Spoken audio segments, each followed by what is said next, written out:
ভারী বর্ষণ ও উজানের পাহাড়ি ঢলে তিস্তা নদীর পানি বিপদসীমার 15 সেন্টিমিটার উপর দিয়ে প্রবাহিত হচ্ছে।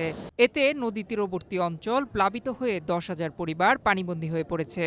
14 আগস্ট বৃহস্পতিবার সকাল 9টায় তিস্তা ব্যারেজ পয়েন্টে পানি প্রবাহ রেকর্ড করা হয়েছে 52.30 সেন্টিমিটার। বন্যার পানি নতুন নতুন এলাকায় প্রবেশ করছে। পদ্মা সেতু, মেট্রো রেল এবং এলিভেটেড এক্সপ্রেসওয়ে নির্মাণের গর্বিত অংশীদার বসুন্ধরা সিমেন্ট। বন্যার পানি প্রবেশ করায় পরিবারগুলো উঁচু স্থানে আশ্রয় নিয়েছেন।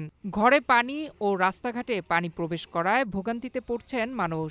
পানিবন্দী হয়ে পড়েছে প্রায় 10,000-এর বেশি পরিবার। তিস্তার পানি বৃদ্ধি পাওয়ায় জেলার হাতীবান্ধা উপজেলার গড্ডিমারি, সিন্দুরনা, ডাওয়াবাড়ি, কালীগঞ্জ উপজেলার ভোটমারি, চরবৈরাতি, আদিতমারি উপজেলার মহিষখোচা, গোবর্ধন, লালমনিরহাট সদর উপজেলার রাজপুর, খুনিয়াগাছ, হরিণচরা, কালমাটিসহ 15টি গ্রামের নিম্নাঞ্চলের 10,000 পরিবার পানিবন্দী হয়ে পড়েছে। এসব এলাকায় তলিয়ে গেছে আমন ধানের ক্ষেত ও বীজতলাসহ বিভিন্ন ফসলের ক্ষেত। পানির জন্য রান্না করা যায় না, ওই যে শুকনোর থেকে রান্না করে নিয়ে আসি খাওয়া লাগে। 3 দিন থেকে বাড়িতে পানি হচ্ছে, তুলা সব ভিজে গেছে, ভাত পাক করতে পারতেছি না। বাচ্চা কাচ্চা নিয়ে খুব অসুবিধে আছি, চলাফেরা করার সমস্যা হয়ে গেছে। কি বলছো, আমরা বানে পাশে যাচ্ছি, ভাত ওই পাশ থেকে পাক করে নিয়ে কিসের নিচ্ছি। মহাভাবের দৃষ্টি আকর্ষণ করছি, উনি যেন ষড়যন্ত্র করে এই ব্যবস্থা নেন। আর আমি রাত্রিবেলায় টিউনো সাহেবের কাছ থেকে 400 বস্তা নিয়ে এই এলাকায় দিয়েছিলাম, যে জায়গায় পানি ঢুকতেছে।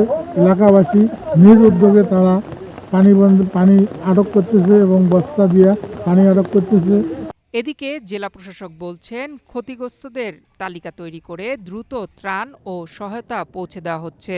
সরকার থেকে সবসময় সচেতন আছি, আমাদের সকল ইউনো মাঠে আছে এবং ত্রাণ কোনো 400-500 মেট্রিক টনের বিষয় না।